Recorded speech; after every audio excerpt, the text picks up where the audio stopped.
bakunzi ba televiziyo Holy Mountain TV turabaye ikaze mu kiganiro cacu umuco w'ijambo. Holy Mountain TV.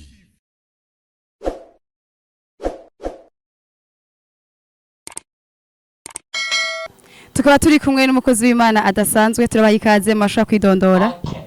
Ku batanzi nitwa Dr. Silowe, nkaba ndi umukozi w'Imana nkorera mu ishengero Training Center Church ikorera mu Kinanira 4 hepfo y'urushengero rwa Pentecote ko mu Gipara.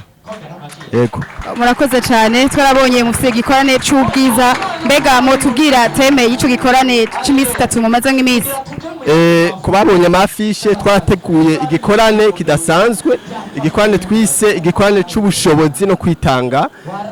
Kikaba ari igikorane dukoze c'imisi 3 ikurikirana catanguye itariki 6, itariki 7, itariki 8 mu masaha 8:30 niho turatangura ico gikorane.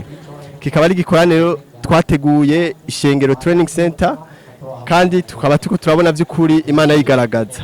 Haleluya. Murakoze cyane. Mbega ni igiki gishasha Training Center wibiteze ko canke se ishengero ry'u Burundi? Ico dushaka muri iki gikorane by'ukuri nuko abantu babona ko Imana uko yari rejo ariko ari kandi ariko bazokwamari. Abantu bamaze gusoma yuko Imana yagenda ikiza ibimuga, yagenda ibohora ababoshwe, yagenda igirira neza abantu, ariko bibaza ko ivyo bitangaza byaheranye n'igihe c'intumwa.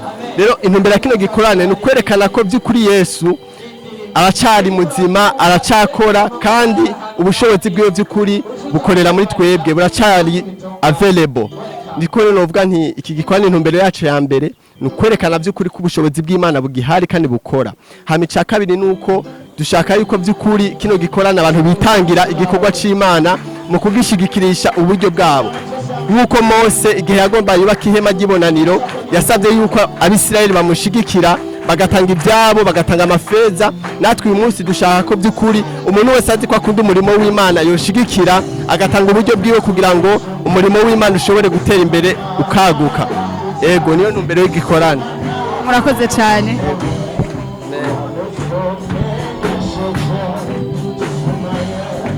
Bakunzi ba televiziyo yacu Holy Mountain TV, aha ni ikiganiro cacu umuco w'ijambo kirangiriye naho ubutaha. Holy Mountain TV.